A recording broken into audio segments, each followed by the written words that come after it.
সুলাইমান আলাইহিস সালাম একদিন আল্লাহকে বলতেছেন, আল্লাহ আমি আজকে 70 জন স্ত্রীর সাথে সময় দিব, আমার বাচ্চা কাচ্চা হবে, 70 জন স্ত্রী 70টা সন্তান হবে, তারা জিহাদ করবে, যুদ্ধ করবে, আল্লাহর পথে জীবন ব্যয় করবে। কিন্তু ইনশাআল্লাহ কয় নাই। কি কয় নাই? ইনশাআল্লাহ কয় নাই। এটা না কইয়া সে 70 জন স্ত্রীকে সময় দিছে এক রাতে। একসাথে বলুন আল্লাহু আকবার। কতজন স্ত্রীকে সময় দিছে? তো রাতের টাইম কত? 12 ঘন্টা। তো 12 ঘন্টায় 70 জন আপনি ভাগ দেন তো কয় মিনিট করে ভাগে ভাগ? এটা কি করে সম্ভব? এখন কেউ যদি বলে যে ফরিদি সাহেব গাঁজাখড়ি গল্প করতেছে, তাহলে কি আর তার ঈমান থাকবে? কারণ এটা নবীদের মুজিজা। নবীদের কি মুজিজা? প্রিয় উপস্থিতি,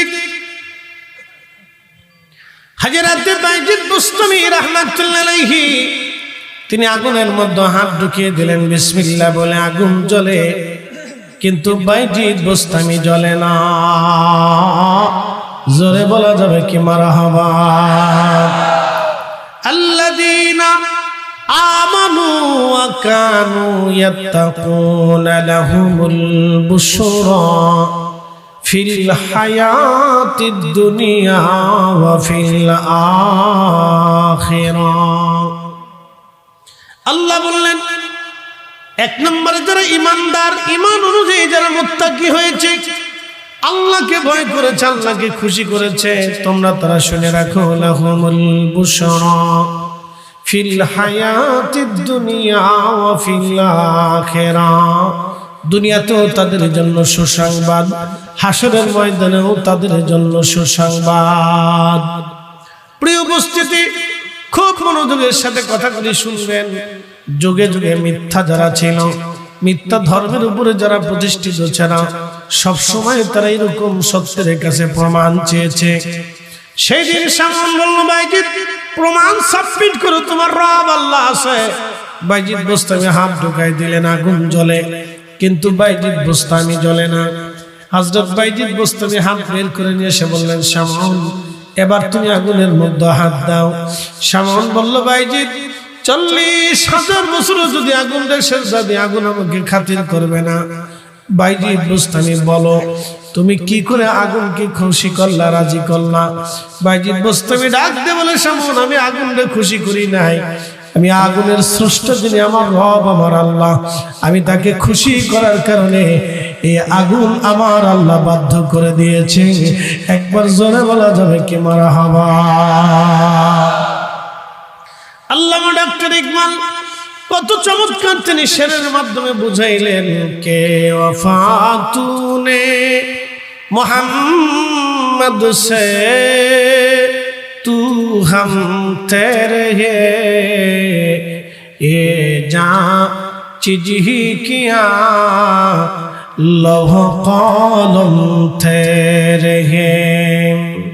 তুমি যদি তোমার জীবনের সবটুকু নবীর কদমে কুরবানি করে দিতে পারো, হে নবীর উম্মত, তুমি যদি তোমার জীবনের সবটুকু নবীর কদমে কুরবানি করে দিতে পারো, তুমি সবটুকু বিসর্জন দিতে পারো নবীর কদমে, তামাম মাখলুক কুল কায়নাত লৌহ কলম আমার রব আমার আল্লাহ তোমার অনুগত বানিয়ে দেবে। একবার জোরে বলা যাবে কি মারহাবা? এই জন্য আল্লামা মোল্লা আলী কারি মাক্কি আন-নুজাহাতুল খাতিরের মধ্যে তিনি লেখেন, আমাদের হুজুর গাউসে পাক মুহিউদ্দিন আব্দুল কাদের জিলানী তিনি মুরাকাবায় বসে লৌহে মাহফুজের পৃষ্ঠা উল্টাইতে পারতেন, দেখতে পারতেন। একসাথে বলা যাবে না আল্লাহু আকবার? কে ওয়াফাতুনে মুহাম্মদ সে তু হাম তেরে হে এ যা চিজ হি কিয়া লৌহ কলম তেরে হে, লৌহ কলম তেরে হে। হযরত বাইজিদ বুস্তামি রাহমাতুল্লাহ আলাইহি ডাক দিলেন, শামউন সারা জীবন তুমি আগুনের পূজা করলা, আমি একটা বার আগুনকে সেজদা দেইনি, আমি আগুনের মালিককে সেজদা দিছি। শামউন, শামউন রে, এবার যদি তোমার সত্য উপলব্ধি হয়। শামউন বলল, হ্যাঁ বাইজি, আর বুঝার বাকি নাই, আমারে তুমি এই মুহূর্তে পড়ায় দাও সেই কালেমা লা ইলাহা ইল্লাল্লাহু মুহাম্মাদুর রাসূলুল্লাহ সাল্লাল্লাহু আলাইহি ওয়াসাল্লাম। তুমি মিশরের প্রাচীন ধর্ম বিশ্বাসে কত নারীর জীবন চলে গেল তার হিসাব নাই। মুসলমান মিশর দখল করেছে। ইমাম আবুল ফারাজ ইবনুল জৌজি 900 বছর আগে তার কিতাবে লেখেন, হযরতে ওমর রাদিয়াল্লাহু আনহু সেনাপ্রধান ছিলেন আমর ইবনুল আস রাদিয়াল্লাহু আনহু। তিনি সেনাবাহিনী নিয়ে মিশর দখল করার পরে মিশর যখন দখল করলেন, দখল হয়ে যাওয়ার পরে তিনি শুনতে পারলেন মানুষেরা ঘনঘটা করে সুন্দরী একটা মেয়েকে ধরে নিয়ে নীল নদের পারে জবাই করার জন্য নিয়ে যাচ্ছে, গান বাজনা ঢোল ঢোল পিঠে আনন্দ ফুর্তি করতে করতে। আজকে নীল নদের পারে কুমারী মেয়েটাকে জবাই করা হবে, আর জবাই করার কারণে পানির ভিতরে রক্ত গড়ায় পড়বে, আর নীল নদের মধ্যে জোয়ার আসবে। এই চিন্তায় তারা নিয়ে যাচ্ছে তাকে। সেনাপতি আমর ইবনুল আস দেরি করলেন না, তার সেনাবাহিনীর সদস্য সাহাবা ইকরাম মুজাহিদদেরকে নিয়ে রওনা করলেন। নীল নদের পারে যে তলোয়ার বের করে বলেন, হে মিশরবাসীরা, যদি আজকে নিরাপরাধ একটা ছোট্ট মেয়েটার জীবন এখানে চলে যায়, তোমরা যদি তাকে হত্যা করো নীল নদের জোয়ার আনার জন্য, আমি সেনাপতি আমর ইবনুল আস বলতেছি তোমাদের মিশরীদের দেহ থেকে মাথা আলাদা করে তোমাদেরকে আজকে হত্যা করে ফেলবো। কোন নিরাপরাধ মানুষ আজ মরতে পারে না। এটা মুসলমানের দেশ, কোন নিরাপরাধ মানুষ মরবে না। সাবধান, ওই মেয়েটাকে তোমরা হত্যা করতে পারবা না।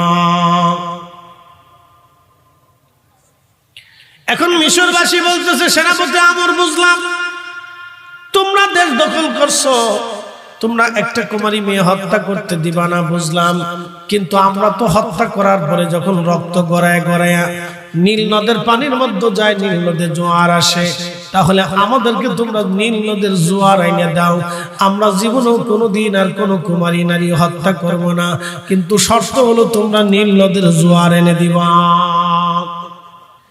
ইয়া আমিরুল মুমিনিন, মিশরে নতুন চ্যালেঞ্জের সম্মুখীন হয়েছি। মিশরীদের ধর্ম বিশ্বাস হলো তারা একটা কুমারী নারীকে প্রত্যেক বছর নীল নদের পানিতে, এই নীল নদের পানিতে কিনারে জবাই দেয়। এই পানিগুলি গড়িয়ে গড়িয়ে গড়িয়ে গড়িয়ে গড়িয়ে গড়িয়ে রক্তগুলি পানির মধ্যে মিশে যায়, নীল নদের জোয়ার আসে। একটা কথা মনে রাখবেন, পৃথিবীতে দুইটা নদী আল্লাহ জান্নাত থেকে আসছে। একটা নদী নীল নদী, আর একটা নদীর নাম ফোরাত নদী। দুইটা নদী খোদার জান্নাত থেকে সরাসরি আইছে। একবার জোরে বলা যাবে কি মারহাবা। প্রিয় উপস্থিতি, আল্লাহর নবী রাহমাতুল লিল আলামিন 1450 বছর আগে যা বলেছিলেন তাই হবে। নবী আর একটা কথা বলে গেছেন, আমার উম্মতরে তোমাদের মধ্যে আমাতুস সালাহ, আমার উম্মতরা নামাজ মেরে ফেলবে, তারা নামাজ পড়বে না, তারা নামাজ পড়তে চাবে না।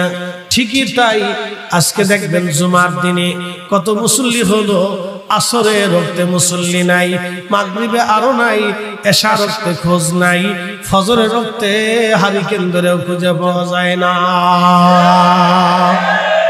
তাহলে উম্মত নামাজ মেরে ফেলে দিয়েছে, এটা চিরসত্য। আল্লাহর নবী যা বললেন তাই হবে। প্রিয় নবী বলেন, ওয়াদাউল আমানা, আমার উম্মতের ভিতরে আমানতের খেয়ানত বাড়বে, এত পরিমাণে হবে বাপ ছেলেকে বিশ্বাস করবে না। যার কারণে দেখবেন এখন বাবারা ছেলেদেরকে বিশ্বাস করে না। চিন্তা করে ওর নামে জমি জমা যদি সব দিয়ে দেয়, ওলা যদি অন্য বিটি লইয়া ভাগ্যে চলে যায়, তাহলে আমার মাথায় বাড়ি। হাজারাতে আমর ইবনুল আস চিঠি লিখলেন, ইয়া আমিরুল মুমিনিন, এখন মিশরবাসীরা ঘনঘটা করে একটা মেয়েকে জবাই দেওয়ার জন্য তারা নীল নদে নিয়ে যাচ্ছে। আমিরুল মুমিনিন, আমি বাধা দিয়েছি। তারা বলছে, আমরা যদি নীল নদের জোয়ার এনে দিতে পারি তাহলে কোনোদিন তারা কুমারী নারী জবাই দেবে না। হুজুর, কি করব আমি এই মুহূর্তে? তখন হযরত ওমর রাদিয়াল্লাহু আনহু আরেকখানা চিঠি লিখলেন। চিঠির মধ্যে তিনি লিখলেন, হে নীলনদ, আমি খলিফাতুল মুসলিমিন ওমর ইবনুল খাত্তাব বলতেছি, হে নীলনদ, তুমি যদি আল্লাহর হুকুমে প্রবাহিত হও তাহলে আমি ওমর বলতেছি তুমি আল্লাহর হুকুমে প্রবাহিত হয়ে যাও। হে নীলনদ, তুমি যদি আল্লাহর হুকুমে প্রবাহিত না হও তাহলে আমি ওমর বলতেছি তোমাকে প্রবাহিত হতে হবে না। চিঠিখানা লেখার পরে হযরত ওমর চিঠিখানা বাস করে দিয়ে বার্তাবাহককে বললেন, বার্তাবাহক চিঠিখানা নিয়ে সেনাপতি আমর ইবনুল আসের হাতে তুলে দিয়ে বলবা সেজন্য শুধু চিঠিখানা নিয়ে নীল নদের পানির মধ্যে ছেড়ে দিয়ে আসে, বাকি চিন্তা তার করা লাগবে না। একবার জোরে বলা যাবে কি আল্লাহু আকবার? না না না, হাত উঁচা করে বলেন আল্লাহু আকবার। ক্ষমতা আছে না নাই? কারামত আছে না নাই? এখন আপনি যদি কেমনে সম্ভব, তো কেমনে আল্লাহর জিজ্ঞাসা। প্রিয় উপস্থিতি, বলে কেমনে সম্ভব? এগুলো হচ্ছে কারামত। কি করে সম্ভব? কোন ব্যাখ্যা বৈজ্ঞানিক ভাবে দেওয়া সম্ভব না, শরীয়তেও দেওয়া সম্ভব না। শুধু এতটুকুনি জানি, তুমি যদি আমার রবের হয়ে যাও তামাম কুল কায়নাত তোমার হয়ে যাবে। তুমি যদি আমার রবের হও তামাম কুল কায়নাত তোমার হবে। তুমি যদি ওলি হও তামাম সৃষ্টি তোমার হবে। আল্লাহ নিজে বলে দিয়েছেন, আলা ইন্না আউলিয়া আল্লাহি লা খাউফুন আলাইহিম ওয়ালা হুম ইয়াহজানুন। সহিহ বুখারীতে নবী বললেন, ওয়া ইন সালানি লাউতিয়ান্নাহু ওয়া লাইস্তাজানি লাউইজান্নাহু। তোমরা আমার ওলি যদি হইতে পারো, আমার ওলিরা যা চায় আমি আল্লাহ তাই দেই। চাইতে দেরি হয়, আমি আল্লাহ দিতে দেরি করি নাই। হযরত ওমর চিঠি লিখলেন নীল নদের জন্য। চিঠির বার্তা আমার আল্লাহ পাঠাই দিলেন নীল নদের কাছে। নীল নদ, আর কোন নারীর জীবন দরকার নাই, তুই প্রবাহিত হয়ে যাবি, সাবধান, ডাইন বাম করবি না। নীল নদে জোয়ার এসে গেল, 1450 বছর পার হয়ে গেল। জোয়ার আনার জন্য কোন নতুন কুমারী নারী জবাই দিতে হয় নাই। এটার নাম ইসলাম এবং মুসলমান। কথা বলেন ঠিক না বেঠে? মতলববাসী খুব মনোযোগ দিয়ে কথা শুনে যাবেন বাজার। শুধু এইখানে শেষ না, পৃথিবীতে বহুজন এইভাবে সত্যের কাছে তারা চ্যালেঞ্জ করেছিল। হযরতে বিশ্ববিখ্যাত আল্লাহর একজন ওলি ছিলেন, তার নাম আবু মুসলিম আল খাওলামি রাহমাতুল্লাহ আলাইহি। ওনার জন্ম হলো মিশর। উনি মিশর থেকে রওনা করলেন মদিনায় ইসলাম কবুল করবেন। মিশর থেকে রওনা করলেন, মদিনায় যাওয়ার পরে দেখলেন আল্লাহর নবী আর দুনিয়াতে নাই। তিনি আল্লাহর রাসূল দেখতে পারেন নাই। কিন্তু হযরত আবু বকর, ওমর, উসমান, আলী, বড় বড় সাহাবী যারা ছিলেন আশারে মুবাশশিরিন, সবার সাথে তিনি সাক্ষাৎ করলেন। হযরত আবু বকরের হাতে কালেমা পড়লেন, মুসলমান হলেন। হযরত আবু বকর বললেন, আবু মুসলিম, আপনি ইয়ামান দেশে চলে যান কালেমার দাওয়াত দেওয়ার জন্য। আবু মুসলিম আল খাওলামি রাহমাতুল্লাহ আলাইহি ইয়ামান দেশে কালেমার দাওয়াতের জন্য চলে গেলেন। আজকের দাওয়াত আর সেই দিনের দাওয়াত ভিন্ন রকম ছিল। বাজানরা, এই জমিনে ওলিরা এসেছিলেন কালেমার দাওয়াত দেওয়ার জন্য। আজকে যারা ওলিদের বিরোধিতা করে, ওরা মূলত ইতিহাস বিকৃত করেছে, ভুলে গেছে। ওরা জানে না খাজা বাবা আজমিরি যদি সেই দিন আজমির থেকে পানিপত প্রান্তরে ধুলি নিক্ষেপ করতে না পারতেন, তাহলে আজকে এই উপমহাদেশে কালেমার স্বাদ আমরা পেতাম না। শাহজালাল আমিনী মুজাররিদি সেদিন যদি জায়নামাজ নদীর উপরে বিছাইয়া সুরমা নদী পার না হতে পারতেন, তাহলে আজকে বাংলাদেশে কালেমার স্বাদ আমরা পেতাম না। সেই দিন যদি মুজাদ্দিদ আল ফিসানি সরহিন্দি ফারুকী রাদিয়াল্লাহু আনহু সম্রাট জাহাঙ্গীরের সিংহের খাঁচার ভিতরে সিংহের সামনে যদি ক্ষুধার্ত সিংহের সামনে সালাত আদায় করতে না পারতেন তাহলে দ্বীন ইলাহি জমিন থেকে বিতাড়িত হতো না, ইসলাম এদেশে কায়েম কখনো আর সম্ভব হতো না। আজকে কালেমার স্বাদ আপনাদের আমাদের নসিব হতো না। ইসলাম এসেছে আউলিয়া কিরামগণের হাত ধরে, যারা আল্লাহর ওলিদেরকেও অস্বীকার করে। মূলত আমি ফরিদি মনে করি তারা নিজের বাপকেও অস্বীকার করে। প্রিয় উপস্থিতি, মনোযোগ দিবেন, লম্বা কথা বাড়াবো না, রাত গভীর হয়ে যাচ্ছে, কথা অল্পের ভিতরে সেরে দিচ্ছি। আবু মুসলিম আল খাওলামি রাহমাতুল্লাহর কথা বলছিলাম। ইয়ামান দেশে চলে গেলেন তিনি। ইয়ামান দেশে যাওয়ার পরে তখন ভণ্ড নবীর উদ্ভব হলো। মুসাইলিমাতুল কাজ্জাবের মতো কঠিন শক্তি নিয়ে ভণ্ড নবীরা নবুয়ত দাবি করে মুসলমান ধ্বংস করার পায়তারা করলো। হযরত আবু বকর বিশেষ বিশেষ সাহাবীদেরকে দিয়ে বড় বড় বাহিনী করে পৃথিবীর বিভিন্ন দেশে পাঠাইতে লাগলেন ভণ্ড নবী শায়েস্তা করার জন্য। কারণ ওই সময় যদি ভণ্ড নবীদেরকে ধ্বংস করা না হয়, ইসলাম মুসলমান চিরদিনের জন্য হুমকির মুখে পড়ে যাবে। কিন্তু ইয়ামান দেশে একটা ভণ্ড নবীর উদ্ভব হলো। অল্প দিনের ভিতরে তার বিরাট জনসম্মুখ হলো। কারণ পয়সা, টাকা, অর্থ কথা বলে। যার যত বেশি অর্থ খরচা করতে পারবে দেখবেন তার দিকে মানুষ দ্রুত গতিতে ঝুঁকে চলে যায়। কথা ঠিক আছে না ভাই? যেন আমরা সুন্নিরা কিন্তু টাকার কাছে দুর্বল। আমরা সুন্নিরা এই জায়গা দুর্বল, এই জায়গা দুর্বল। যত দোষী থাক, দোষ এই এক জায়গা। আমরা এই অর্থনৈতিক ভাবে আমরা ঐক্যবদ্ধ না। আপনি বাংলাদেশের যত ইসলামিক দল দেখবেন তাদের দেখবেন অর্থনৈতিক একটা সোর্স আছে। সুন্নিদের কোনো অর্থনৈতিক সোর্স নেই। যার যার মতো সেই চলে, যার যার মতো সেই চলে। যেন অর্থনৈতিক কোনো কেন্দ্রীয় সোর্স আমাদের অনেক কথা এগুলি মাইকে বলা যায় না। কেন্দ্রীয় অর্থনৈতিক কোনো সোর্স নেই। আমাদের একজন ইমাম চাকরিচ্যুত হইলে তারা আমরা নতুন করে কোথাও অন্য জায়গা 6 মাসের জন্য হলে আমরা তারা ভরণ পোষণ দিতে পারি। অনেক বড় প্রবলেম।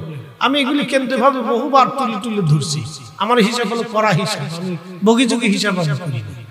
তাই আমি বলছি যে এগুলো যদি করতে না পারেন তো যতই চিল্লে পাল্লা করেন কাজ হবে।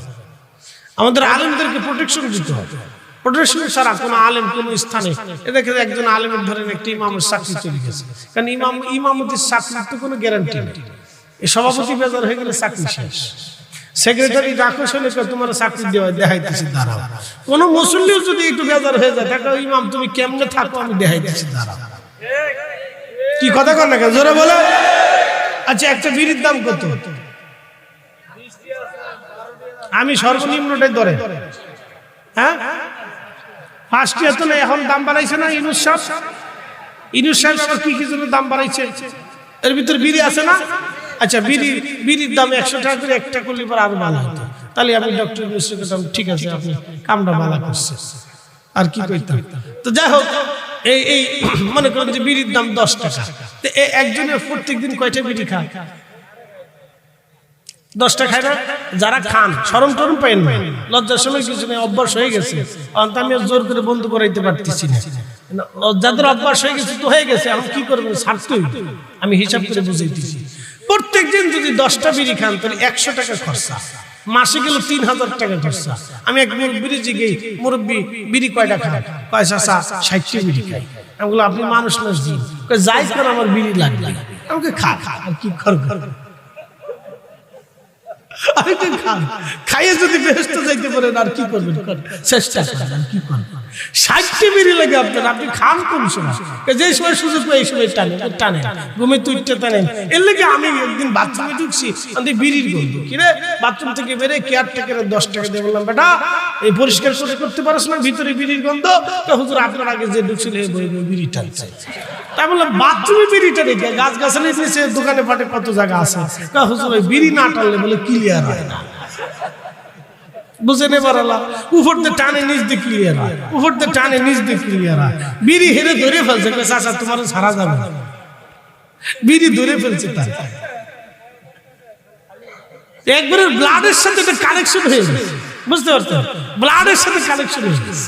তো খুব মনোযোগ দেন, এটা ছাড়তে হবে। তো প্রত্যেক মাসে একজনে 3000 টাকা বিড়ির বিষয়ে খরচা করে।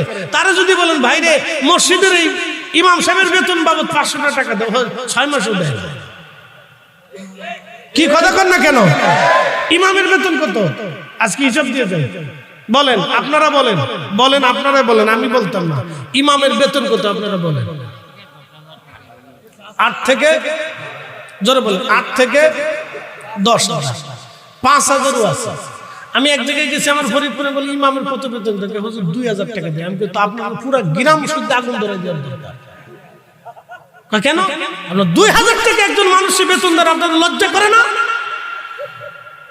তার মা আছে না, তার বাবা আছে না, তার সংসার আছে না, স্ত্রী আছে না? না থাকলো বাবা মা তো আছে। 2,000 টাকা একজন মানুষের কি হয়? একজন মানুষের বিড়ির খরচা হয় মাসে 3,000 টাকা।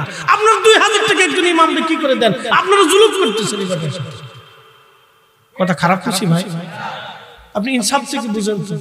একজন ইমামের যদি মাসে 10,000 টাকা আপনি বেতন দেন, তার স্ত্রী আছে, তার স্ত্রীটা আমাদের তো বোনই হয়, তার বাচ্চাটা কি আমাদের সন্তানের মতো না? তো তাদেরকে আশা আকাঙ্ক্ষা থাকে না? তার স্ত্রীটা কি তার স্বামীর কাছে কিছু আশা করতে পারে না? তাহলে আপনারা, আমরা কেন? আপনি অনেকে বলে হুজুর কমিটি, এই মুসল্লিরা টাকা দেয় না। কথা সত্য, কমিটির দোষ দেব, কমিটির দোষ আমরা দিচ্ছি না, মুসল্লিরা টাকা দেয়। একজনের 6 মাসে 100 টাকা মাসে মসজিদের বেতন বাবদ 100 টাকা দিতে চান, ভাই দিবেন না? দিবেন। কেশিয়ারের জুতা শেষ। আমার নিজের বড় ভাই মসজিদের কেশিয়ার, সে কয় জুতা শেষ হয়ে যায়, জীবন শেষ হয়ে যায়, ফোনের টাকা শেষ হয়ে যায়, মানুষ ইমামের টাকা দেয়। কত কষ্ট, হ্যাঁ, জিব্বা বের করে ফেলে। আমাকে সাইটে থেকে না কি করবে? শেষ পর্যন্ত ঠেলতে রমজানে নিয়ে ঠেলে, রমজানে নিয়ে কি দুধ দিয়ে পরে ধরে আর খোঁজ খবর নেই। এখন তারা ইমাম ঠকাই দিয়েছেন, তারা ইমাম ঠকায় বেহেশতের আশা করে চিন্তা করতেছেন মরার পরে 80টা হুর পাবো, হুর লইয়া জান্নাতের মধ্যে ঘোরাফেরা করবো। শয়তানে হাসাকে, বাপরে বাপ, তুমি আমার সাথে বড় সিটা। ইমাম ঠকায়। শোনেন, আপনাদের কাছে একটা কথা বলি, এটার দায়িত্ব কত বড় দায়িত্ব জানেন? আপনার নামাজকে সে কাঁধে নিয়ে আল্লাহর সামনে দাও। আপনার জীবনে সব বিক্রি করে দিয়ে তাকে দিয়ে দিল, হক আদায় হয়। আপনার সালাতকে কাঁধে নিয়ে ইমাম আপনার সামনে দাঁড়ান, আল্লাহর সামনে দাঁড়ান। আল ইমামু জামিনুন, ইমাম হচ্ছে নামাজের জিম্মাদার। চারটি খালি কথা না, আপনি আপনার জীবনে সব টাকাও যদি দিয়ে দেন তো হক আদায় হবে না এক ওয়াক্ত নামাজে। অতএব যদি 100 টাকা বরাদ্দ থাকে 100 টাকা দিয়ে দিবেন, যদি 500 টাকা থাকে মসজিদ কমিটির পক্ষ থেকে তো 500 টাকা মাস শেষে দিয়ে দিবেন। আপনার এই ডিশের বিল চলে, কারেন্টের বিল চলে, ওই আমলা চলে, কামলা চলে, সেলেক্টটা চলে, মেটটা চলে, সব চলে, বিড়ি চলে, পান চলে, চা চলে, খালি ইমাম চলে। এগুলো তো এক ধরনের জুলুম, অন্যায়। কি কথা কন না কেন? এগুলো অন্যায়। খালি সুদ খাওয়া অন্যায় এটা নাকি? এটাও অন্যায়। ইমাম ঠকাইতেছেন, এটাও অন্যায়। তেলের গাড়ি তেলে চলে,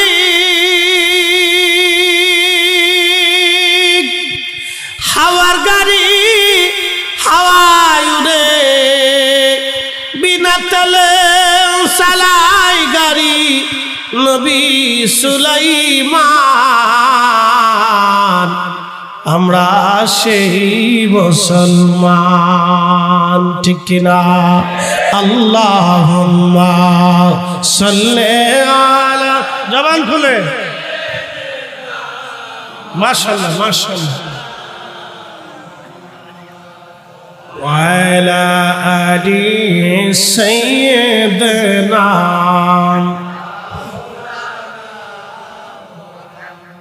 কখনো তোমাকে যদি ভুলি,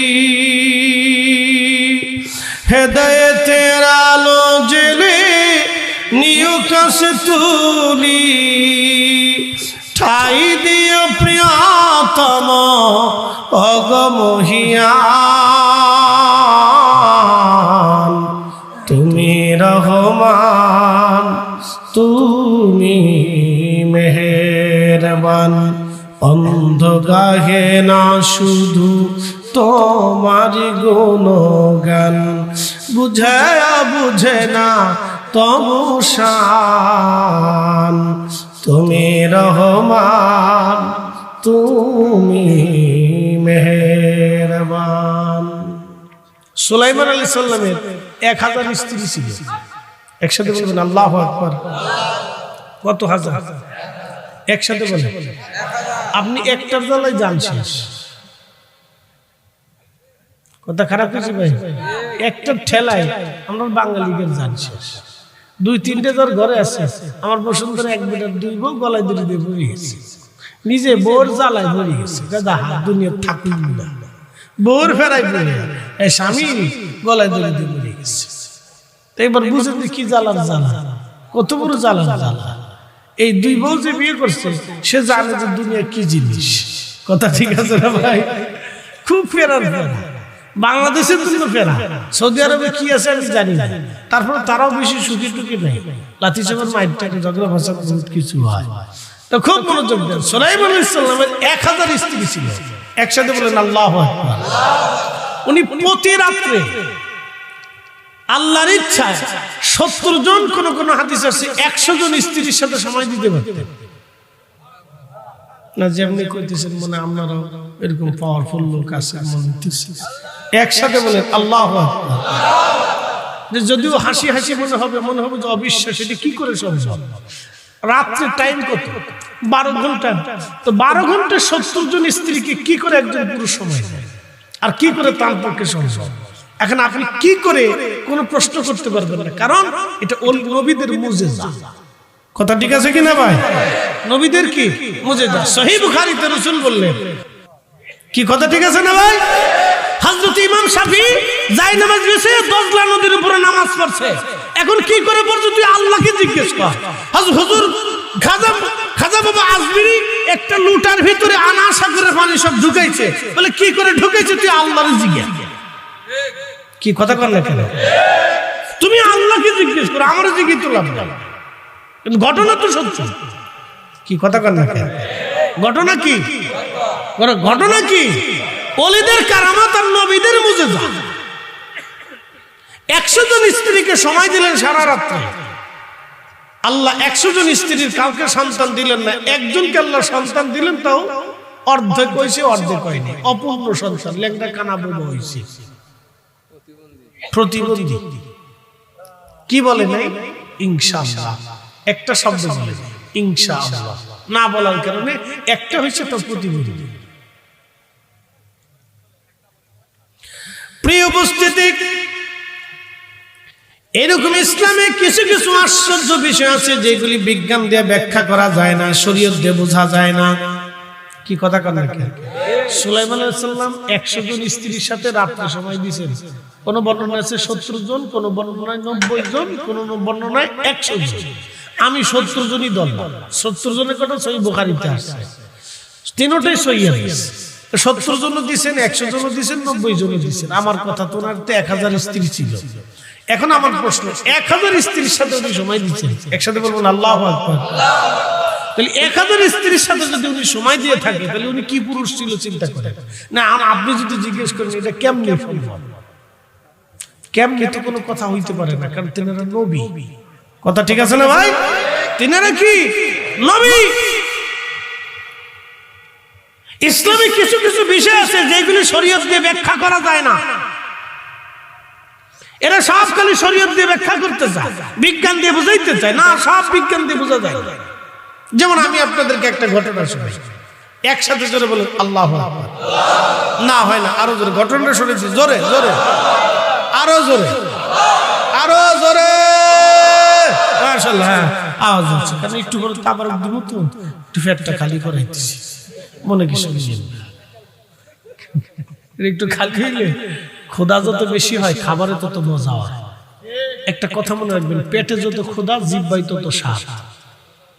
আবার শোনেন, পেটে যত ক্ষুধা, জিহ্বায় তত স্বাদ।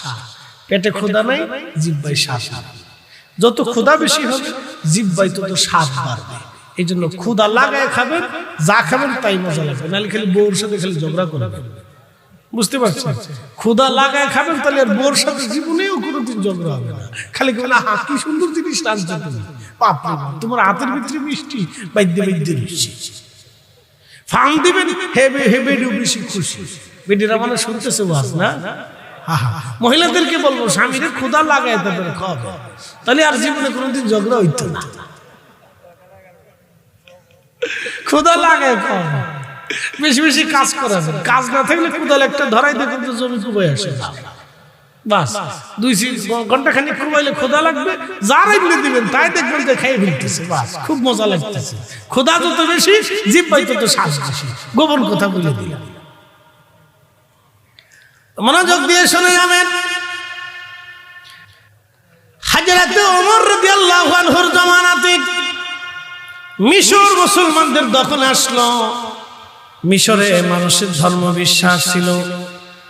প্রত্যেক বছর নীল নদের জোয়ার আনার জন্য একটা কুমারী সুন্দরী মেয়েকে তারা নিয়ে নীল নদের পাড়ে নিয়ে জবাই দিত। ওই রক্তগুলি গড়িয়ে গড়িয়ে নীল নদের পানিতে যাওয়ার পরে নীল নদে জোয়ার আসত।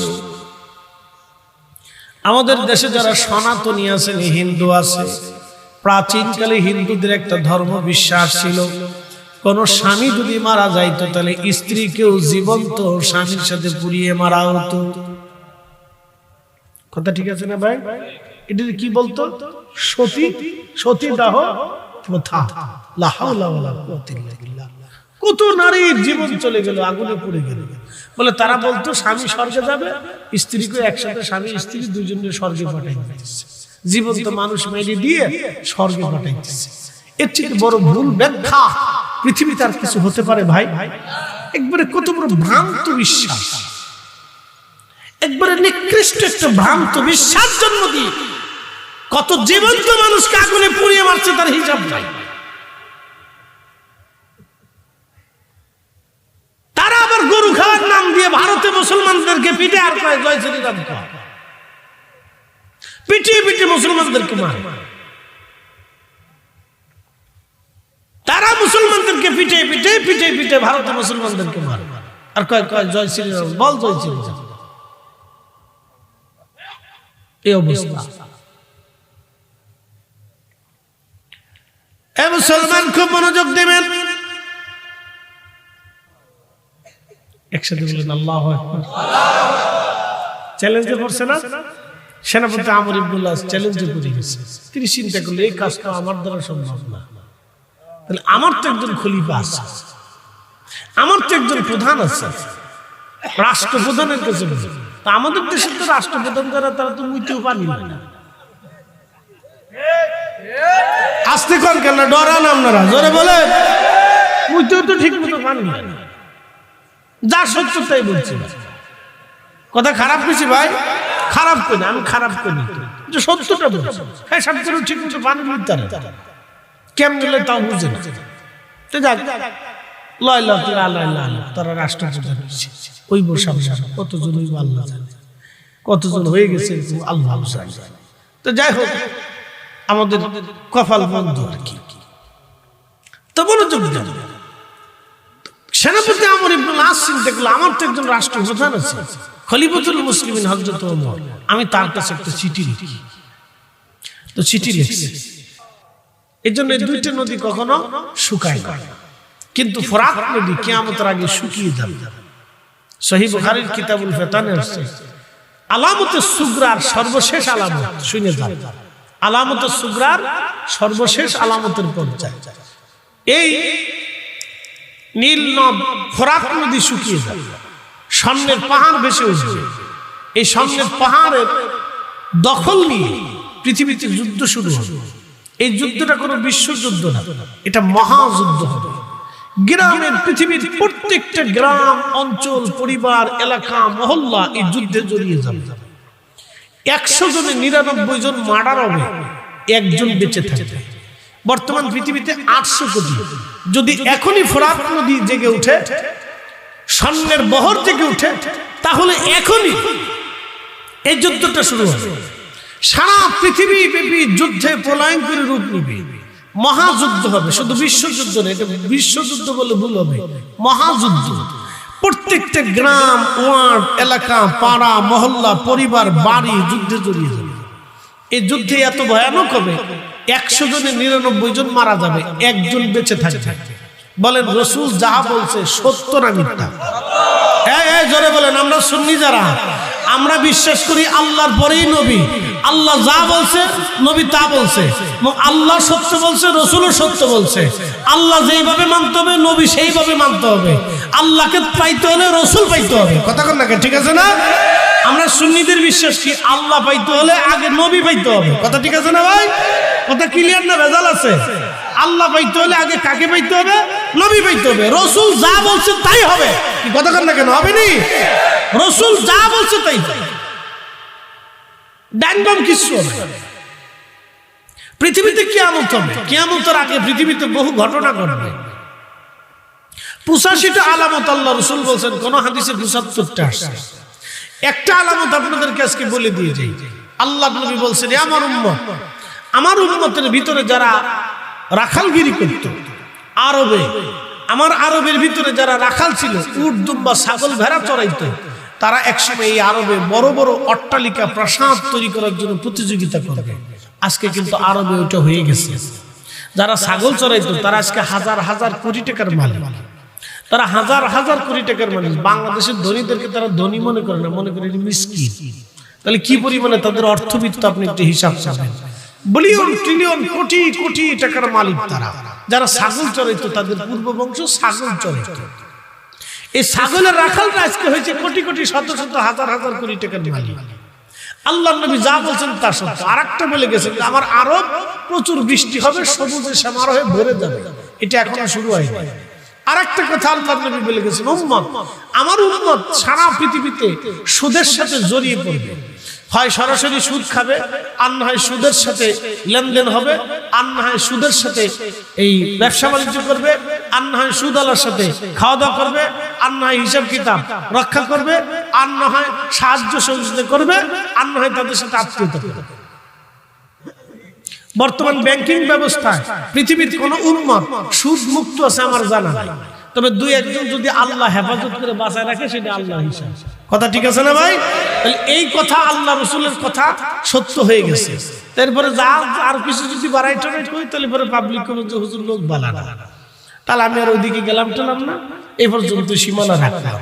কারণ আমরা তো দোষ বেশি, শাসক যে এটা হবে তার দালাল, এটা তার দালাল, এই তো চলে গেলে হে দালাল, এই চলে গেলে হে দালাল। আমরা কারো দালালের দরকার নেই। আমরা রসুলের ক্যাম্বাসারি করি, অলিদের ক্যাম্বাসারি করি।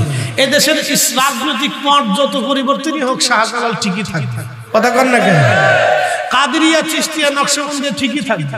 কিন্তু বিভিন্ন রাজনৈতিক দল আজ আছে কাল নাই, কাল আছে তাল নাই, পরের দিন আছে পরের দিন নাই, কোনটা আসে কোনটা পলায় তার কোনো হিসাব কিতাব নাই। কিন্তু তরিকা ইসলাম সুন্নিয়ত কিয়ামত পর্যন্ত থাকবে। হাত উঁচা করে বলেন ঠিক না বেঠে? এই জন্য আমরা আউলিয়া কেরামের গোলামি করি, আমরা আউলিয়া কেরামের দালালি করি। এখন যে যেটা মনে করুক করুক, ও সাথে আমরা দেখার টাইম নেই, কথা কন লেখা ঠিক আছে না ভাই? রাজনীতি যার যারটা নিয়ে শেষে পড়ে থাকবে। প্রিয় উপস্থিতি, খুব মনোযোগ দিয়ে শোনেন। তাহলে বোঝা গেল আল্লাহ নবী যা বলছে, সুদ পৃথিবীর রন্দে রন্দে রন্দে রন্দে ছড়িয়ে যাবে। আমরা এখানে যারা আছি, অধিক লোকের সাথে ব্যাংকের সাথে অ্যাকাউন্ট আছে, কথা কন না কেন? জোরে বলে। আপনি সুদ না খাইলেও ব্যাংকে টাকা রাখতেছে, ওই টাকা দিয়ে ব্যাংকওয়ালারা ব্যবসা করে, কথা ঠিক আছে না ভাই? তাহলে ব্যাংকের সুদের আপনার টাকা দিয়ে তারা ব্যবসা করে, তারা কিছু সহযোগিতা পাইতেছে। তার অর্থ হলো আপনিও কিছু তাদেরকে হেল্প করতেছেন। আমার টাকাও ব্যাংকে পড়ে গেছে, আমি অনিচ্ছা সত্ত্বেও আমার টাকাটা ব্যাংকে পড়ে থাকতেছে। 1 মাস থাকুক আর 2 মাস থাকুক, 3 মাস থাকুক আর 6 মাস থাকুক, ব্যাংক ওই টাকা দিয়ে কিন্তু ঠিকই তারা ব্যবসা বাণিজ্য লেনদেন চালাই দিতেছে, কথা ঠিক আছে না ভাই? তাহলে বোঝা গেল আল্লাহর নবী যা বলছে এটা ঠিক। জোরে বলেন ঠিক কিনা? এখন বলেন হুজুর তাহলে উপায় কি? উপায় হলো এই কঠিন সময়ে আল্লাহর নবীর সুন্নতকে একেবারে কামড় দিয়ে ধরে আঁকড়ে ধরে ধরে, কথা ঠিক আছে না ভাই? একবার আঁকড়ে ধরে থাকার চেষ্টা করা, যতটুকু পারা যায় সেফ থাকা, কথা ঠিক আছে না? এর বাহিরে তো আমাদের কোনো ক্ষমতা আছে নাই কিছু করার। টাকা যদি ব্যাংকে না রাখেন তাহলে ঘরের ভিতরে চলে যাবে, কি কথা ঠিক আছে না? এই জন্য লেনদেন করতেই হবে। পজিশন আমাদের এখন ভিন্ন রকম হয়ে গেছে, কিছু করার। কথা কি খারাপ হচ্ছে ভাই? আপনি আজ থেকে 30 বছর আগের হিসাব করেন, কত বছর? 30 বছর আগে একটা ছেলে একটা মেয়েকে নিয়ে ভেগে চলে যাবে, এটা কল্পনাও করতো না। 50 বছর আগে এটা ভাবনা তো আনত না। বাবা মার সিদ্ধান্ত ছাড়া তো সে সময় কোনো বিয়ে থা হতো না। আর কোন বাড়ির কোন মহিলা যদি বেপরদায় রাস্তায় চলতো তো ওই দেশের ইমাম ওই বাড়িতে খাবার খাইতো না। কথা ঠিক আছে না ভাই? এখন তো আমাদের সবার সার্টিফিকেট আছে না? কারো এই মুফতি পাস, কারো মুফাসসির পাস, কারো আদব পাস, কারো হাদিস পাস, এই কেউ বিভিন্ন জায়গা থেকে অমুক সার্টিফিকেট, আবার কেউ অনার্সে, কেউ মাস্টার্সে, আবার কেউ কারিয়ারাতে, আবার কেউ ওই বিভিন্ন সেকশন থেকে আমরা বিভিন্ন ধরনের সার্টিফিকেট আইনে আমরা 4-5টা বুক টুর করে একবার সার্টিফিকেট দিয়ে একটা নথিপত্র করে থুয়ে দিচ্ছি, বাস বিরাট কিছু অর্জন করছি। কিন্তু আগের যুগের ইমাম আলেম যারা ছিল তাদের একটা সার্টিফিকেট ছিল, সেটা হলো তাকওয়ার সার্টিফিকেট, ইখলাসের সার্টিফিকেট ছিল তাদের। আমাদের মতো এত সার্টিফিকেট ছিল না, কিন্তু সার্টিফিকেট একটা ছিল। পানির মধ্যে ফু দিলে পানি ওষুধ হয়ে গেছে। কি কথা খারাপ কিছু ভাই? পানির মধ্যে ফু দিলে কি হয়েছে? ওষুধ হয়ে গেছে। আমরা সারাদিন ফুইলেও কাম হয় না। আমরা আইছি এখন মিলাদ বন্ধ করার জন্য, তারা মিলাদ পয়রা পানির ভিতরে ফু দিছে। কি কথা কন না কেন? তারা কোরআন খতম দিয়ে পানির ভিতরে ফু দিছে। এখন যারা কোরআন খতম বন্ধ করতে আইছে তাদেরকে জিজ্ঞাসা যে সুদের কারবারি কয়টা বন্ধ করছো?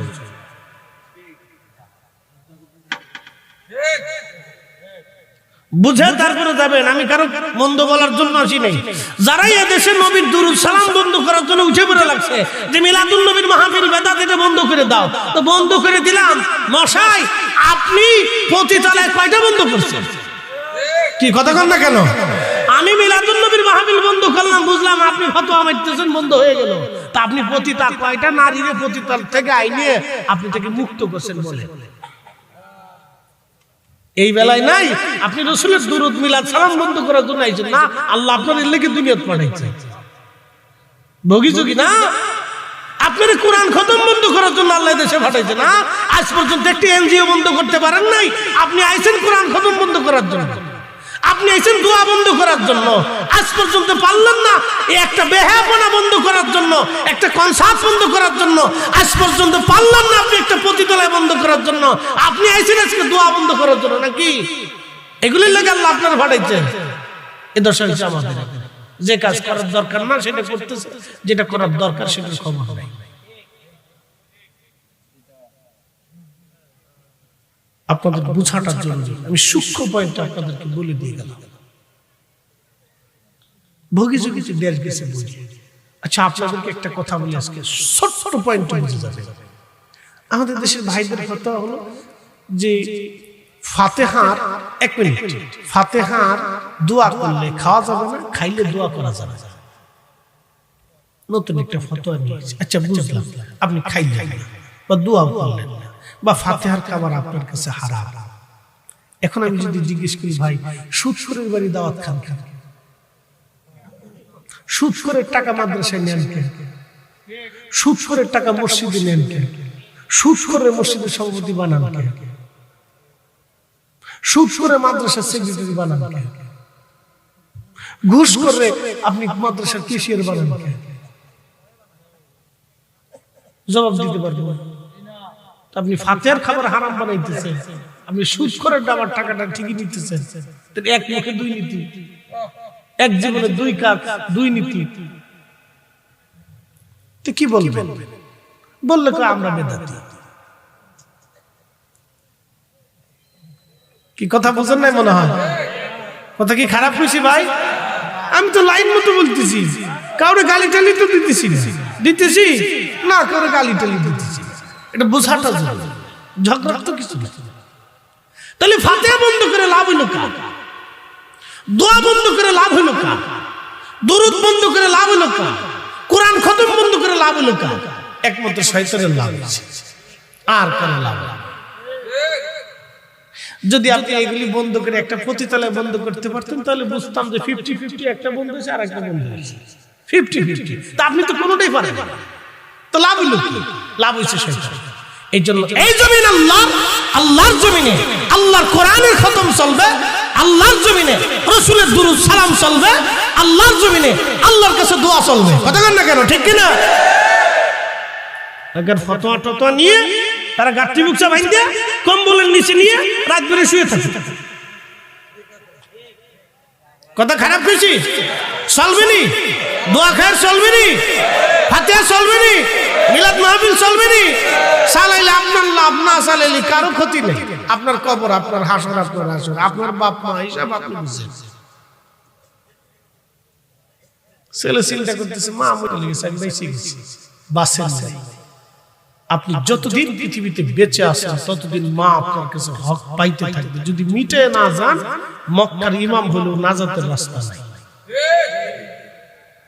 যদি বাবা মার হক মিটায় না যাইতে পারেন, মদিনার ইমাম হলেও নাজাতের রাস্তা নাই। বলে দিয়ে গেলাম, কথা ক্লিয়ার। কাব জাবরা কি নেই। যত বড় বক্তা হন কাজ হবেন না, কিন্তু যত বড় তাহাজ্জুদ গুজারি হন কাজ হবে না। কিন্তু সাহাবী জিজ্ঞেস করলেন, ইয়া রাসূলুল্লাহ, তাহলে আব্বা আম্মার হক কি করে আদায় করব? বলে বেশি বেশি করে দোয়া করো। একসাথে বলবেন না মারহাবা? কি করো? জোরে বলেন, কি করো? আরো জোরে, আরো জোরে। তো দোয়া বন্ধ করতে আইছে কেন? আমরা কি দোয়া বন্ধ করার ফতোয়া দিছি? আমরা তো চাই ঘরে ঘরে দোয়া চলুক। কথা ঠিক আছে না? ঘরে ঘরে কোরআন খতম চলুক। হেরা কয় এইগুলি তারা প্রতিষ্ঠিত করতেছে, কিছু পয়সা করে তারা পকেটে পায়। আমরা কিছু পয়সা করে পাই। তা আমরা পয়সা করে দিয়ে বিল্ডিং বানাইতেছি, আর ওরা কুড়ে ঘরে থাকে। মনে হয় আর কি এমন ভাব লইছে যে ওরা কুড়ে ঘরে থাকে। আবার 1000 টাকার নোট একটা দিয়ে দোয়া চাইলে 32 দাঁত বার করে কি দরকার ছিল, না দিলে তো খুশি কেন ভাই? এক কাজে দুই নীতি, কারণটা কি? আমি ভাইলে তুমি বেজার হও, আর তুমি ভাইলে তুমি খুশি হও, কারণটা কি? টাকা কি আমরা মানুষের পকেটে নিয়ে যাই? মানুষ খুশি হয়ে আমরা দেয়। কেন দেয়? আমরা আলেম। আমাদেরকে কোরআন হাদিসের দিকে তাকাইয়া, নবীর সুন্নতের দিকে তাকাইয়া মানুষ আমাদের সম্মান করে। কথা ঠিক আছে না ভাই? আর এটা কিয়ামত পর্যন্ত যদি সম্মান না করে, তাহলে এলেম বিলুপ্ত হয়ে যাবে। পৃথিবীতে আলেম থাকবে না, এলেম ধ্বংস হয়ে যাবে। যতদিন মানুষ আলেমদেরকে সম্মান করবে, ততদিন আলেম তৈরি হতে থাকবে। আপনি আমারও সম্মান করছেন না, তাহলে এই যে 10 জনে দেখার পরে সে একদিন চিন্তা করে, তাহলে আমার ছেলেটারও আমি আলেম বানাই। ইমাম সাহেব হুজুর যখন নামাজ পড়ে, তখন এই কেরাতটা শোনার পরে এই এক মুসল্লি চিন্তা করে, আরে আমার এই ইমাম সাহেব হুজুরের মতো আমার ছেলেটার যদি আলেম বানাইতে পারতাম, তো সেও এই মাদ্রাসায় ভর্তি করে আলেম বানানোর চেষ্টা করে। ভাই আমার, আমরা তো মানুষের পকেট থেকে জোর করে টাকা উঠাই নিয়ে আসি না যে ভাই তোমার টাকাটা আমাকে দিয়ে দাও। মানুষ খুশি হয়ে 500 টাকা হাতে দিয়ে বলে, হুজুর দোয়া কর। দোয়া চায় আমার কাছে, টেন্ডার মেন্ডার টাকা পয়সা, এই সরকারি অনুদান কিছু চাই না, শুধু একটু দোয়া চায়। কথা ঠিক আছে না ভাই? আর আমরা এগুলো কিছু দিতেও পারি না, আমরা একটু দোয়া করতে পারি, আল্লাহ তোমার বান্দার দোয়া আছে, তুমি দয়া করে কবুল করো আল্লাহ। এছাড়া তো আমাদের আর কিছু দেওয়ার নাই। দেওয়ার আছে ভাই? আমরা কি কিছু দিতে পারি? দেয় কে? দেয় কে? কোন ওলি কি নিজের পক্ষ থেকে কিছু দিতে পারে আল্লাহ ছাড়া? ওলিরাও আল্লাহর কাছ থেকে চাইয়া আইনে দেয়। কথা ঠিক আছে না ভাই? আমরা সুন্নিরে বিশ্বাস করি ওলিরা নিজেদের পক্ষ থেকে কিছু দিতে পারে না, ওলিরা আল্লাহর কাছ থেকে চেয়ে এনে আমাদেরকে দেয়। প্রিয় উপস্থিতি, খুব মনোযোগ দিবেন। হযরত ওমর চিঠিখানা লিখলেন। চিঠির মধ্যে ভাষাটা হলো, হে নীলনদ, আমি ওমর ইবনুল খাত্তাব বলতেছি, মুসলিমদের খলিফাতুল মুসলিমিন ওমর, তুমি যদি আল্লাহর হুকুমে প্রবাহিত হয়ে থাকো, তাহলে আমি ওমর বলতেছি তুমি আল্লাহর হুকুমে প্রবাহিত হয়ে যাও। এখন আপনারা বলেন, সব কিছুর নিয়ন্ত্রণ কার হাতে? সূর্য কার আইনে চলে? মেঘ কার আইনে আসে? শীত কার আইনে? আবহাওয়া অধিদপ্তর বলল এই জানুয়ারির শেষে শীত প্রচুর পরিমাণে পড়বে, এখন শীতই নাই। কি কথা ঠিক আছে না? জানুয়ারির 1 তারিখ 2 তারিখে শীত পড়ছিল। 31 ডিসেম্বর আমি তখন মাহফিল করতে গেছি আপনার সিরাজগঞ্জ, পুরো শীত কারে কয়, বাপ রে বাপ, শীতের চোটে কুলাইতে পারি। তারপরে দিন মাহফিল করছি জামালপুর, শেরপুর দিয়ে 3টি, শীতের জ্বালায় কুলাইতে পারি। তারপরে দিন মাহফিল করছে নাটক, বাপ রে বাপ, শীতে জমে যায়। এই 3 দিন শীত পেয়েছি, তারপরে আর শীত। কাঁথা কম্বল যা ছিল 3 দিন জড়াইছি, পরে খালি গরম লাগে, খালি গরম লাগে। ওয়াজের ভিতরে বাইন্দে সাইন্দে সব কিছু দিয়ে 3 দিনই বাঁধছি, পরে খালি খুলে ফেলাই দেওয়া লাগে। এর লেগে আজকে কিছু গাইটাই দিই, দেখেন না কায়ের গায়ে চলিয়েছি। যা ঝামেলা করে লাভ নাই। তো খুব মনোযোগ দেন। শীত আল্লাহর আইন না, শীত আনার জন্য আবার পূজা টুজা দেওয়া লাগে। আমরা জানি ডিসেম্বর জানুয়ারিতে শীত আসবে, পূজা দিলেও আসবে না দিলেও আসবে, কথা ঠিক আছে না ভাই? এরপরে ফেব্রুয়ারি মার্চে যে বসন্ত আসবে, পূজা দিলেও আসবে না দিলেও আসবে। এরপরে যে গ্রীষ্মকাল আসবে, আপনার এই প্রচন্ড গরম, জ্যৈষ্ঠী এই আষাঢ় মাসে, জ্যৈষ্ঠী মাসে, বৈশাখের জ্যৈষ্ঠী মাসে প্রচন্ড গরম পড়বে। গরমে কাপড় চোপড় খুলে শেষে বাতাস মারবে। ওটা পূজা দিলেও আসবে না দিলেও আসবে। দেখে না না একসাথে বলুন, কে দেয়? এটা কি আবহাওয়া অধিদপ্তরের বিধানে না আল্লাহর বিধানে? প্রত্যেক বছরে বাংলাদেশে 6টা ঋতু আসে, এটা আল্লাহর আইনে আসে, আমাদের কোনো এখানে হাত নাই। গত বছর সিলেটে প্রতিদিন বৃষ্টি নামে, বাংলাদেশের অন্য কোথাও বৃষ্টি নেই। এত হুজুরা সলাতুল ইস্তিসকা বললো, আমাদের দেশের বড় বড় শায়েখরা বললো, কিন্তু বৃষ্টি দিল না। তা বোঝা গেল কি শায়েখদের দোয়া কবুল হয় না। কিন্তু শাহজালালের দেশে বৃষ্টি নামলো কেন? ও শাহজালাল ঘুমায় বসে এই জন্য। কথা কন নাকি? ঠিক আছে না ভাই? কথা ক্লিয়ার। রেজাল্ট কালকে ওয়াজ শোনার পর অনেকে আমরা গেলি দূর হুজুর লোক ভালো ভালো।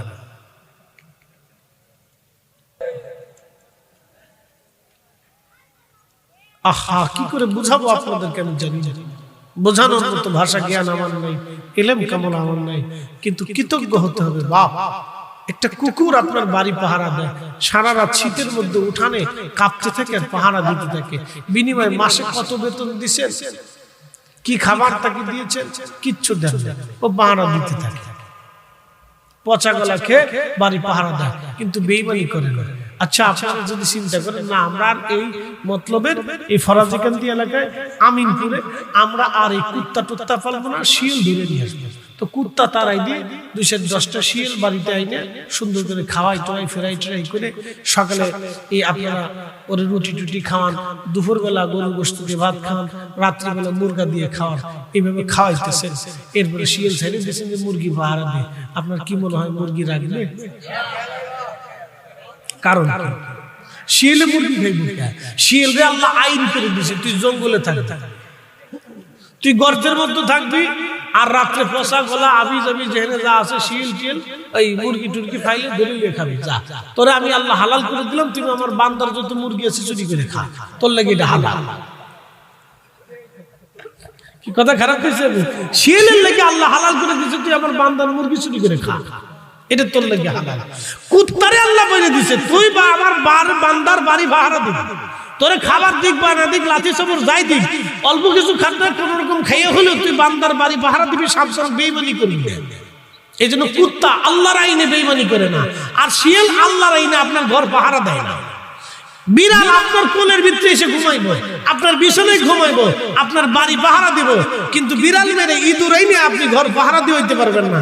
ইঁদুর আল্লাহ আইন করে দিচ্ছে তুই তো আমার বান্দার ওই গম ধান যা আছে এই কাইটে কুটে চুরি করে খাবি, আর বিড়ালে দিচ্ছে তুই আমার বান্দার বাড়ির ভিতরে বসে থেকে তুই আমার বান্দার এইগুলি সব পাহারা দিতে থাকবি, সাবধান বেইমানি করবি না।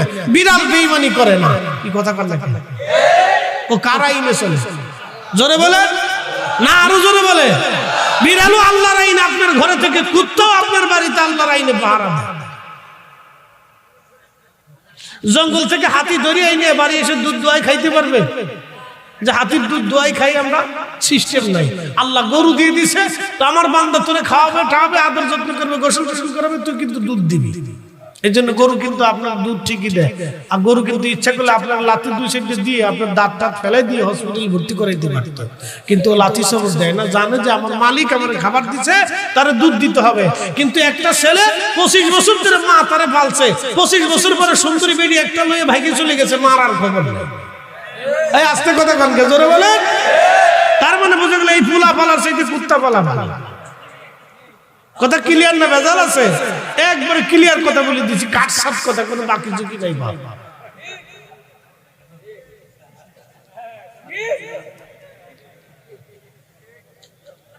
পোলাপান বুঝে শুনে যাইস, ওয়াজ খালি শুনলে হবে না, বুঝে যাও ভাই, বুঝাটা জরুরি। বাড়ি পর্যন্ত নিয়ে যাও ভাই, সুন্দরী ফাগুনে পরিয়ে যায় না, জরিনা মর্জিনা সরচিনা এই জেলা বেডিরাও আমার কথা শুনতেছে, আপনারা শুনে টুনে যায়, বুঝে শুনতে যায়। খালি স্বামী বিদেশ থেকে টাকা পাঠাইলে ফুরুত করিয়া মার্কেটে দৌড় দিয়ে না বিরাট হুজুর এতক্ষণ বালা আছে এখন করলো নাকি এই হুজুর আর দাওয়াত দেওয়া যেত না এত সময় হুজুর বালা ওখানে হুজুর হিট করে দিলে একবারে জায়গা মতো হিট করে দিচ্ছে হুজুর শেষ সালান ফাতি শেষ করে দিলে হুজুর নারী জাতিদেরকে বলতেছি শোনেন পুরুষরা বিদেশে কি পরিশ্রম করে এটা ভাষায় প্রকাশ করা যাবে না নিজ চোখে দেখে আসা মধ্যপ্রাচ্যে যারা থাকে যে কি কষ্ট তারা করে বিদেশিরা কিন্তু আমাদেরকে আরাম করে খাওয়ায় না বাংলাদেশে কেউ যদি আকামা যারা আছে আকামে ঘুরে ফিরেও খায় তারপরে সে কম বেশি খাইতে পারে কিন্তু বিদেশে ঘুরে ফিরে খাওয়ানোর কোনো সুযোগ নাই কি কথা কন না কেন আপনি ইউরোপে চলে যান কোটি কোটি টাকা বিলিয়ন ট্রিলিয়ন ঘুরে ফিরে খাওয়ার কোনো সুযোগ নেই কিন্তু বাংলাদেশে 6 মাস হলো ঘুরে ঘুরে খেতে পারে এটা এমন একটা দেশ মাশাআল্লাহ আল্লাহ কি বরকত দিয়ে দিয়েছে চিন্তা করতে পারছেন ঘুরে ফিরে খেতে পারে এদেশে বেকার যারা আছে এবং ভবো কোম্পানি টোটো কোম্পানির ম্যানেজার যারা আছে তাদের জন্য এদের সুবিধা টোটো কোম্পানির ম্যানেজার টোটো কোম্পানি বসেন তারা খালি ঘুরে ঘুরে বেড়ায় কাম কাজ নেই খালি বাপের হোটেলে খেয়ে বেড়ায় ঘুরে বেড়ায় মোটরসাইকেল একটা পালি পিছনে দিয়ে vom vom vom vom vom কাজ নাই এটা নাম দিছি টোটো কোম্পানির ম্যানেজার খালি ঘুরে ঘুরে বেড়ায় আর কোনো কাজ নাই বাংলাদেশ তাদের জন্য খুব সুবিধার দেশ আপনি ইউরোপে চলে যান আমেরিকায় চলে যান কাজ ছাড়া 7 দিনও থাকতে পারবেন আপনি সৌদি আরব যান কাজ ছাড়া আপনাকে কেউ বাদ দেবে না কাজ করে খেতে হবে তো বিদেশে যারা কাজ করতে যায় তারা কাজ করে দেশে টাকা পাঠায় এজন্য নারী জাতিদেরকে বলবো স্বামী বিদেশ থাকলে তার অর্থবিত্তকে একটু গুছাই গেছে সুন্দর করে সাজায় গুজায় রাখেন খালি খরচা করে দেন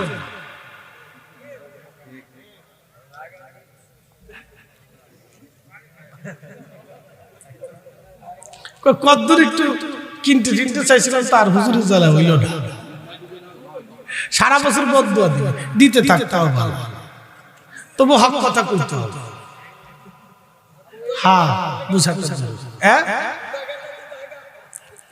গেলে তো চলে গেল ওটা তো কুত্তার চাইতেও খারাপ কি কথা কর না আমি তো কুত্তা দিয়ে বুঝাইলাম মানুষ বড় অকৃতজ্ঞ কুকুর আল্লাহর একটা সৃষ্টি আল্লাহ মানুষকে বুঝাই দিচ্ছে দেখ আমার সৃষ্টি একটা কুকুর তোমার বাড়ি পাহারা দেয় ও বেঈমানি করে একটা বিড়াল আপনার সাথে বেঈমানি করবে ও আপনি ওর আদর করবেন খাবার দিবেন দেখবেন যেখান থেকে বাচ্চা কাচ্চা নিয়ে এসে আপনি ঘরের ভিতরে এসে ও জানে আমার মালিক আমাকে তাড়াবে না মালিকের প্রতি কত বড় একটা বিশ্বাস আছে আপনি যদি গলার মধ্যে ছুরিও ধরেন তো দেখবেন যে বিশ্বাস করে মালিক আমাকে মারবে আপনি দেখেন একটা প্রাণী সে মালিককে কি করে বিশ্বাস করে কিন্তু একটা বাবা তার সন্তান যখন বিশ্বাস করতে পারতেছে বাপ কেন আমরা সর্বশ্রেষ্ঠ জাতি পৃথিবীর শ্রেষ্ঠ জাতি আল্লাহ আশরাফুল মাখলুকাত আল্লাহ আমরা বানাইছে নিজেরা মারামারি করে সময় একটা আরেকটাকে খুন করে ফেলায় কিন্তু কুত্তায় মারামারি করে কোনো খুন খারাপ হয় না